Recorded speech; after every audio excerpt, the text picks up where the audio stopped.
जय हिंद दोस्तों, welcome to प्रोफॉन learning platform. और एक बार फिर से मैं आप सभी का स्वागत करता हूं। आज मैं आप लोगों के लिए लेकर आया हूं जो अपने 1857 की क्रांति हुई थी, उसके बाद हमारे स्वतंत्रता के लिए जितने भी आंदोलन हुए थे उनसे संबंधित सारे क्वेश्चंस मैं डिस्कस करने वाला हूं। क्वेश्चन नहीं कहना चाहिए, टॉपिक कहना चाहिए। जितने भी आंदोलन हुए हैं 1857 की क्रांति के बाद, या यूँ हम कह सकते हैं कि स्वतंत्रता आंदोलन के लिए जो भी किए गए आंदोलन थे, जो कि आपके किसी भी एग्ज़ाम के लिए बहुत ही महत्वपूर्ण या मददगार साबित होंगे। चाहे वो आपका दिल्ली पुलिस है, चाहे वो आपका एमपी पुलिस है, चाहे वो आपका यूपी पुलिस है, मतलब किसी भी स्टेट के एग्ज़ाम की बात हो, सबके लिए आपके वह उपयोगी साबित होने वाला है। तो स्टार्ट करते हैं आज का हम अपना सेशन को स्टार्ट करने से पहले सिर्फ इतना कहना चाहूँगा, जो भी बच्चा चैनल पर नया है चैनल को सब्सक्राइब कर लीजिए। यदि वीडियो अच्छा लगेगा तो अपने दोस्तों में से ज़्यादा आप शेयर करिएगा। तो सबसे पहले हम देखते हैं भारतीय राष्ट्रीय कांग्रेस की स्थापना। जैसा कि आप सभी को पता है कि इसकी स्थापना कब की गई थी, 1885 1885 में इसकी स्थापना की गई थी। अब इसके फाउंडर की यदि बात कर लें, संस्थापक की यदि हम बात कर लें, तो आप सभी को पता है A.O. ह्यूम, परंतु इनके साथ ही साथ दादा भाई नौरोजी और दिनसा वाचा भी शामिल थे। ठीक है, तो आपको तीनों नाम याद रखना। कई बार क्वेश्चन को घुमाकर पूछने के लिए क्या करता है एग्जामिनर कि आपको चार ऑप्शन देगा, है ना, जिसमें से ये तीनों नाम होंगे और चौथा ऑप्शन होगा इनमें से कोई नहीं, या फिर 1 और 2 सही है, 1 और 3 सही है, या तीनों सही है, ऐसे करके भी ऑप्शन देते हैं। ठीक है, तो आपको याद रखना है A.O. ह्यूम, दादा भाई नौरोजी और दिनसा वाचा। A.O. ह्यूम क्या थियोसॉफिकल सोसाइटी जो थी उसके प्रमुख सदस्य भी रह चुके थे। अब यदि हम INC की वर्तमान अध्यक्ष की बात कर लें, तो आप सभी को पता होगा राहुल गांधी के कारनामे। तो राहुल गांधी INC या इंडियन नेशनल कांग्रेस के वर्तमान अध्यक्ष हैं। और राज्यसभा के यदि हम नेता की बात कर लें, जो कि राज्यसभा में विपक्ष के नेता कहलाते हैं, जैसे अभी अपनी क्या है भाजपा की सरकार चल रही है, तो उसके जो अपोजिट में है तो वह विपक्ष का नेता कहलाता है। तो अधीर रंजन चौधरी जो है राज्यसभा में विपक्ष के नेता हैं। ठीक है, फिर हम बढ़ते हैं अपने नेक्स्ट आंदोलन की तरफ, वह है बंगाल विभाजन। अब आपको थोड़ा सा कन्फ्यूज़न पैदा होगा, ठीक है, क्योंकि कई लोग बंगाल विभाजन को बंग भंग आंदोलन भी कहते हैं, परंतु इसका जो सही रहस्य है या राज है या इसकी जो सही बातें हैं उसको मैं आज आपको सामने क्लियर करने वाला हूँ। तो बंगाल विभाजन हुआ कब था? 1905 में हुआ था। और इसके जो कारण थे वो क्या थे उनको भी हम डिस्कस करते हैं। तो इसका कारण था अंग्रेजों की फूट डालो शासन करो वाली नीति। क्या थी? फूट डालो शासन करो वाली नीति का ही एक अंग था क्या? बंगाल विभाजन। इसके विरोध में क्या चलाया गया था? 1908 ईस्वी में संपूर्ण देश में बंग भंग आंदोलन शुरू हुआ था या शुरू किया गया था। इसलिए बंगाल विभाजन को बंग भंग आंदोलन के नाम से हम कई बार पुकारते हैं, या आपके एग्जाम में देखने मिल जाता है और ऑप्शन में आपको 1905 मिल जाता है। तो आपको याद रखना है पर्टिकुलर कि बंग भंग आंदोलन स्टार्ट हुआ था 1908 में और बंगाल विभाजन संबंधित है 1905 से। इसका अन्य नाम क्या बनता है? स्वदेशी आंदोलन भी इसका अन्य नाम बनता है। ठीक है, फिर उस समय जो गवर्नर थे, मतलब तत्कालीन वायसराय जो थे वे कौन थे? लॉर्ड कर्जन थे। कौन थे? लॉर्ड कर्जन उस समय के तत्कालीन क्या थे? वायसराय थे। और 1911 में क्या किया गया था कि 1911 में यह विभाजन लॉर्ड हार्डिंग के समय, ठीक है, लॉर्ड हार्डिंग के समय समाप्त हो गया था, जिसके परिणाम स्वरूप अब क्या हुआ इसको देखने के बाद, जिसके परिणाम स्वरूप बंगाल के पूर्वी एवं पश्चिमी हिस्से पुनः एक हो गए थे। तो एक क्वेश्चन यहाँ से बनता है कि बंगाल विभाजन जब हुआ तो किस किस नाम से जाना गया? तो उसे पूर्वी एवं पश्चिमी हिस्से हो गए। ठीक है, तो जैसे अभी अपना बांग्लादेश है, पहले से मतलब पूर्वी पाकिस्तान के नाम से जाना जाता था। ठीक है, तो आपको ध्यान में रखना है। तो बंगाल के पूर्वी एवं पश्चिमी हिस्से क्या हो गए? फिर से एक हो गए थे। कब? 1911 में। और उस समय कौन थे वायसराय? लॉर्ड हार्डिंग थे। ठीक है, इतनी बातें आपको ध्यान में रखना है।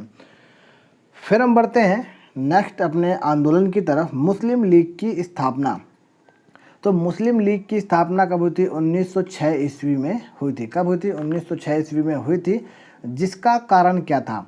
बंगाल विभाजन जो हुआ था उसने क्या कर दिया था? सांप्रदायिक, ठीक है, सांप्रदायिक मतलब समाजों में विभिन्न जाति के और विभिन्न धर्मों के जो लोग रहते थे उनके बीच में सांप्रदायिक विभाजन मतलब मतभेद पैदा कर दिया था। तो सांप्रदायिक विभाजन को जन्म दे दिया, जिसकी वजह से 30 दिसंबर 1906 को ढाका के नवाब आगा खां और नवाब मोहसिन उल मुल्क के नेतृत्व में भारतीय मुस्लिमों के अधिकारों की रक्षा के लिए क्या किया गया था, मुस्लिम लीग का गठन किया गया था। तो किस लिए किया गया था, भारतीय मुस्लिमों के अधिकारों की रक्षा के लिए मुस्लिम लीग का गठन किया गया था। कब किया गया था, 30 दिसंबर 1906 को किया गया था। फिर हम बढ़ते हैं कांग्रेस का बंटवारा, ठीक है, जिसे हम क्या कहते हैं, सूरत विभाजन के नाम से भी जानते हैं। इसका अन्य नाम बनता है कांग्रेस के बंटवारे को हम क्या कहते हैं, सूरत विभाजन भी कहते हैं। क्या कहते हैं, सूरत विभाजन के नाम से भी हम जानते हैं। तो 1907 के कांग्रेस के सूरत विभाजन का कारण पार्टी में दो विचारधाराओं का जन्म लेना था। ठीक है, अब दो विचारधारा क्या थी कि बाल गंगाधर तिलक को अध्यक्ष बनाया जाए, किसका, आईएनसी का, है ना, और एक थे अपना मोतीलाल नेहरू को लेकर थी, है ना। तो ये अपनी थी नरम दल और गरम दल की दो विचारधाराएं थी, जिसकी वजह से जब 1907 में सूरत विभाजन हुआ तो कांग्रेस कितने भागों में बढ़ गया, दो भागों में बढ़ गया। जैसे कि ये लिखा हुआ है यहाँ पे, गरम दल और नरम दल। तो गरम दल के जो मुख्य नेता थे, कई बार पूछ लिया जाता है, तो लाला लाजपत राय, बाल गंगाधर तिलक और विपिन चंद्र पाल। ठीक है, ये क्या थे, गरम दल के मुख्य नेता थे जिनकी, ठीक है, तो जिसकी वजह से गरम दल बहुत ही मतलब क्या कहना चाहिए, अपना उग्रवादी रूप भी उसको बोलते हैं कि उग्रवादी थे, है ना, उदारवाद। ठीक है, तो आपको ध्यान में रखना है। तो 1907 के कांग्रेस के सूरत विभाजन का कारण क्या था, पार्टी में दो विचारधाराओं का जन्म लेना। यदि आपको डिटेल में पढ़ना होगा तो आप इसके बारे में डिटेल में अच्छे से पढ़ सकते हैं, किसी भी बुक में आपको इसके बारे में, या एनसीईआरटी में आप बुक पढ़ेंगे तो आपको आराम से इजीली मिल जाएगा। ठीक है, तो क्या हुआ था कांग्रेस बंटवारे की। अब इसकी स्टार्टिंग कब हुई थी, तो स्टार्टिंग हुई थी 1905 के बनारस अधिवेशन में ही हो गई थी। ठीक है, क्या हो गई थी, बनारस के अधिवेशन में ही इसकी क्या कहना चाहिए, स्टार्टिंग हो चुकी थी। फिर हम बढ़ते हैं नेक्स्ट अपने आंदोलन के ऊपर, वो है होम रूल आंदोलन। क्या है, होम रूल आंदोलन, जिसकी स्थापना या जिसका स्टार्टिंग कब हुआ था कहना चाहिए, तो 1916 में यह स्टार्ट हुआ था। इसके बारे में थोड़ी सा हम और जान लेते हैं। 1916 में या 1916 में बाल गंगाधर तिलक के द्वारा भारत में स्वशासन के लिए राष्ट्रीय मांग का नेतृत्व करने के लिए होम रूल के नाम के साथ स्टार्ट किया गया। अब होम रूल क्या थी, दो थी। ठीक है, तो कई बार क्वेश्चन में पूछा जाता है कि पुणे होम रूल लीग की स्थापना किसने की थी, तो आपको आंसर करना है बाल गंगाधर तिलक ने की थी। और यदि पूछेगा मद्रास होम रूल लीग की स्थापना किसने की थी, तो एनी बेसेंट ने की थी। तो आपको ध्यान में रखना है। अब एनी बेसेंट साहब को एक फैक्ट याद और रखना है कि आईएनसी की पहली महिला जो अध्यक्ष बनी थी, एनी बेसेंट बनी थी 1917 में। ठीक है, और पहली भारतीय महिला यदि आपसे बोलेगा तो सरोजिनी नायडू का नाम बताएंगे, जो कि बनी थी 1925 में। अब ये कब कब किस किस अधिवेशन में बनी थी, तो आपको इनका अधिवेशन करना चाहिए, मतलब किस जगह पर ये अधिवेशन हुआ था उनके नाम आपको करना है। कानपुर और कलकत्ता दो नाम है। अब आपको सही जगह इनको सेट करना है कि कौन सा किसके साथ सही है। ठीक है, आपको कमेंट करके कमेंट बॉक्स में बताना है। फिर हम बढ़ते हैं अपने नेक्स्ट, तो ये है लखनऊ पैक्ट या लखनऊ समझौता, दिसंबर 1916 में हुआ था। दिसंबर 1916 में क्या हुआ कि नरम दल और गरम दल के मध्य समझौता हुआ, जो कि 29 दिसंबर 1916 को हुआ। और कहाँ पर हुआ, आईएनसी यानी भारतीय राष्ट्रीय कांग्रेस के लखनऊ अधिवेशन में हुआ, जिसके अध्यक्ष कौन थे, कई बार पूछा गया है, तो आपको याद रखना है अंबिका चरण मजूमदार की अध्यक्षता में नरम दल और गरम दल दोनों एक हो गए थे। और ये हुआ कब था, 1916 में हुआ था, इसलिए इसे हम लखनऊ अधिवेशन के नाम से भी जानते हैं, या अधिवेशन नहीं, लखनऊ समझौता के नाम से भी जानते हैं, या लखनऊ पैक्ट के नाम से जानते हैं। फिर हम बात कर लेते हैं नेक्स्ट अपना क्या है, मॉन्टेग्यू घोषणा। ठीक है, ये क्या घोषणा की थी इन्होंने, 20 अगस्त 1917 को इन्होंने ये घोषणा की थी, जिसमें लिखा था कि ब्रिटेन में कॉमन सभा होती, जिससे अपने यहाँ संसद बैठती है वहाँ पर कॉमन सभा कहते हैं। तो एक क्वेश्चन आपको ये भी याद रखना है, संसद को क्या कहते हैं ब्रिटेन की, कॉमन सभा कहते हैं।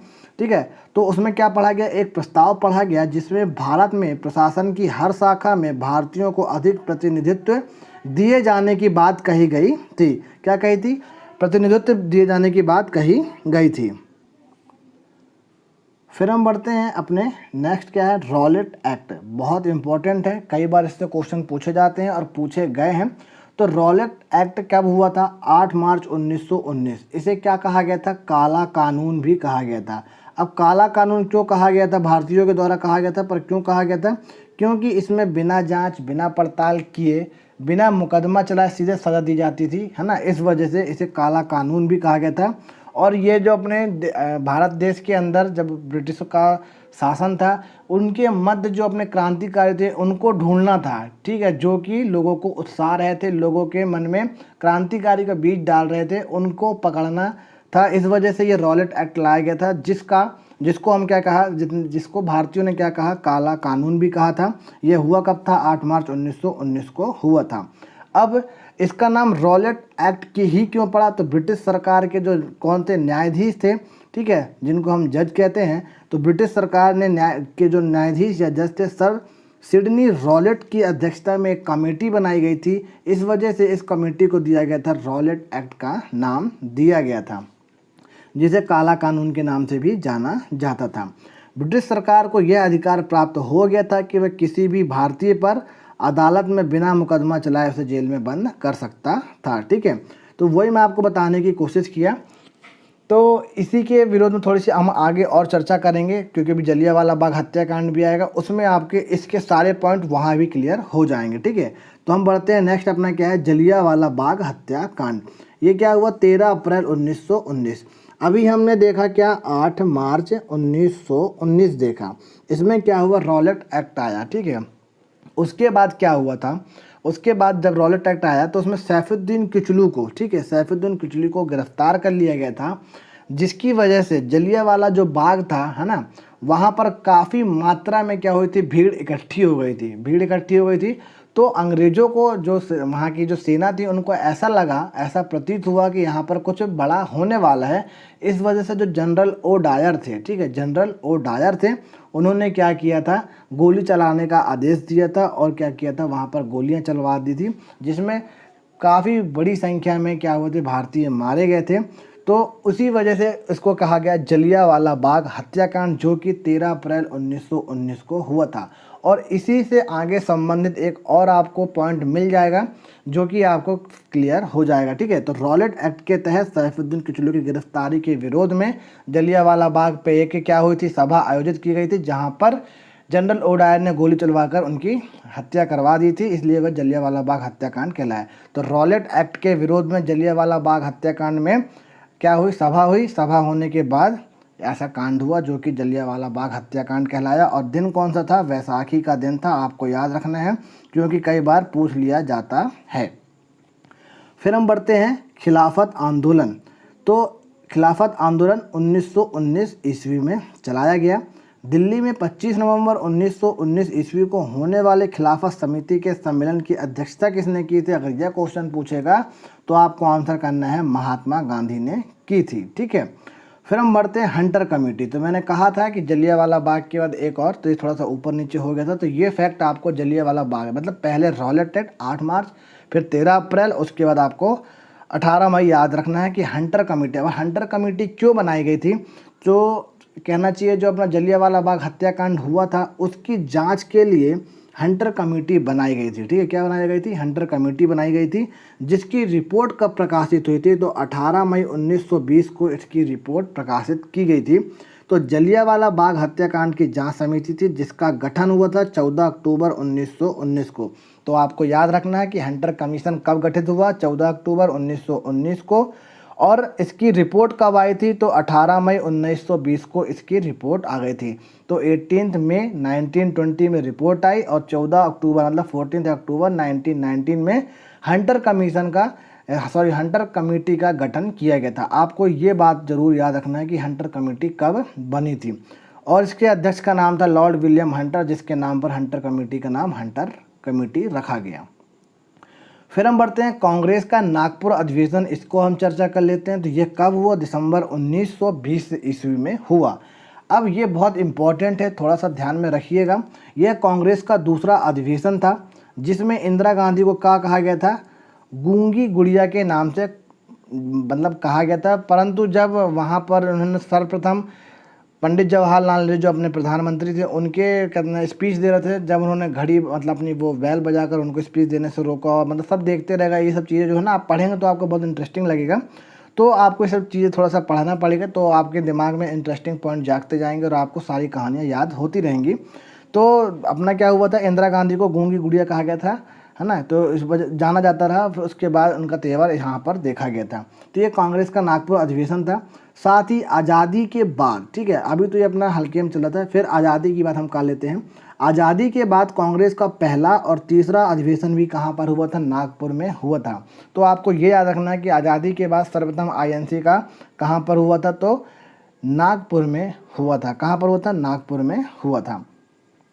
फिर हम बात करते हैं असहयोग आंदोलन की शुरुआत। तो असहयोग आंदोलन की शुरुआत 1 अगस्त 1920 ईस्वी को की गई थी, जिसकी शुरुआत खिलाफत आंदोलन की सहायता और स्वराज्य प्राप्ति हेतु हुई थी।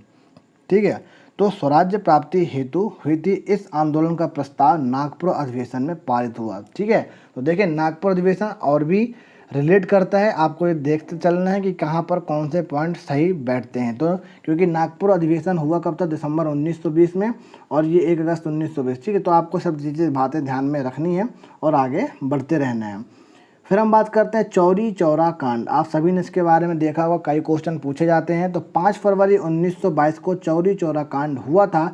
यह एक घटना थी जो कि उत्तर प्रदेश के गोरखपुर के एक कस्बे में हुआ था, जिसमें ब्रिटिश पुलिस की एक चौकी को जला दिया गया था, जिसके परिणाम स्वरूप क्या हुआ था? गांधी जी ने असहयोग आंदोलन को वापस ले लिया था, क्योंकि उन्होंने कहा था अगर जरा से भी हिंसा हुई तो मैं इस आंदोलन को स्थगित कर दूंगा। तो चौरी चौरा कांड अपने आप में प्रसिद्ध है। इसके बारे में आप गूगल करके पढ़ सकते हैं, हिंदी इंग्लिश मीडियम दोनों के लिए भर भर के डेटा आपको वहाँ पर मिल जाएगा। तो चौरी चौरा कांड 5 फरवरी 1922 को हुआ, कई बार पूछा गया क्वेश्चन है। और इसकी वजह से कौन से आंदोलन को वापस ले लिया गया था, ये भी पूछा जाता है और कई बार पूछा गया। तो आपको याद रखना है असहयोग आंदोलन को महात्मा गांधी जी के द्वारा वापस ले लिया गया था। अब हम बात कर लेते हैं आज के लास्ट आंदोलन की, क्योंकि मैंने 3 सेक्शन में इस वीडियो को बनाया है। पहला पार्ट आपके सामने डिस्कस कर रहा हूँ, पहले 15 ये हैं, फिर सेकंड पार्ट जब भी आएगा उसमें आपको 15 मिल जाएंगे, और थर्ड पार्ट में तो टोटल 45 से 50 है। तो हम 3 वीडियो में इन सारे को कवर कर लेंगे, ताकि आपको बोरियत भी ना लगे और आपको ईजिली याद रहे। क्योंकि इतनी सारी डेट यदि मैं आपको 45 से 50 एक साथ बता दूंगा तो आप थोड़ा कन्फ्यूज़ हो जाएंगे। इस वजह से आपको याद रखना है, इसलिए मैंने इनको 3 स्लॉट में बांट दिए। थोड़ा थोड़ा करके पढ़ेंगे, क्योंकि आपको पता है कि जब कौवे को प्यास लगी थी तो उसने क्या किया था? मटकी में कंकड़ को डालना स्टार्ट किया था, जिससे कि पानी ऊपर आ जाए, तो उसने अपनी प्यास बुझाई। तो इसी तरह आपको बूंद बूंद से जैसे घड़ा भरता है, आपको इसी तरह से आपको मेहनत करती रहना है। कंकड़ वाला उदाहरण है, एक एक स्टेप आपको काम करना है तो आपको सफलता मिलेगी, और बूंद बूंद से जो घड़ा भरता है वह भी आपको सफलता के लिए। इसलिए थोड़ा थोड़ा करके पढ़ें और आपको सारा आपके दिमाग में सेट होता रहेगा। तो हम बात कर लेते हैं स्वराज्य पार्टी की स्थापना की। तो 1 जनवरी 1923 को इसकी स्थापना हुई थी। ठीक है, जब सन 1922 में चौरी चौरा कांड हुआ और गांधी जी ने असहयोग आंदोलन वापस ले लिया, तो कुछ नेताओं ने इसके विरोध में क्या कर दिया था? स्वराज पार्टी की स्थापना की थी, जो कि मुख्य थे चित्तरंजन दास और मोतीलाल नेहरू। चित्तरंजन दास क्या थे? स्वराज पार्टी के अध्यक्ष थे, और मोतीलाल नेहरू क्या थे? सचिव थे। क्या थे? सेक्रेटरी या सचिव थे। फिर स्वराज की बात की गई है तो थोड़ा सा हम इससे भी चर्चा कर लेते हैं। सर्वप्रथम स्वराज शब्द का प्रयोग किसने किया था? कई बार पूछा जाता है। तो स्वामी दयानंद सरस्वती जी ने किया था, जबकि सर्वप्रथम स्वराज की मांग 1929 में कांग्रेस के लाहौर अधिवेशन में प्रस्ताव पारित कर मांग की गई थी। ठीक है, और ये कहाँ पर हुआ था? रावी नदी के तट पर। तो थोड़ी सी हम बात करते हैं। 31 दिसंबर 1929 को ही सर्वप्रथम स्वाधीनता का झंडा लहराया गया था, जो कि कहाँ पर लहराया गया था? रावी नदी, मतलब भारत पाकिस्तान उस समय एक थे, कोई बंटवारा नहीं हुआ था। तो रावी नदी के तट पर स्वाधीनता का झंडा सर्वप्रथम लहराया गया था। इससे कई बार क्वेश्चन पूछा गया है, तो आपको याद रखना है, ये इम्पोर्टेंट है। ठीक है, तो ये थे अपने मोस्ट टॉप 15 जो कहना चाहिए। फिर इसके बाद टॉप 15 हम डिस्कस, मतलब 3 स्लॉट आपको मैं डिस्कस कर लूँगा। गारंटी है कि आपके मॉडर्न इंडिया से जो भी आपके, क्योंकि आंदोलन या रिवोल्ट कहलाते हैं जो, इनसे कई बार क्वेश्चन पूछे जाते हैं, और कई बार क्या हमेशा पूछे गए हैं।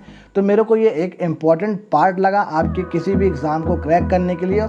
और मोस्टली अगर मैं कहूँ तो सामने जो आपके है दिल्ली पुलिस और एमपी पुलिस, भले अभी भर्ती नहीं आ रही, इसके लिए बहुत हंगामा हो रहा है, पर जिस दिन भी आएगी, मेरे कहने का मतलब ये है, जिस दिन भी आएगी भर भर के आएगी। या आप लिख के ले लीजिए। तो आपका काम है पढ़ना। जो भी भाई हमारा आंदोलन कर रहे हैं उनका सपोर्ट करिए। ठीक है, मतलब अब जा नहीं सकते हैं घर से बाहर, तो कम से कम घर बैठ के उनको डिमोटिवेट भी मत करिए, पर लेकिन थोड़ा सा आपको सबको ध्यान रखना चलना है।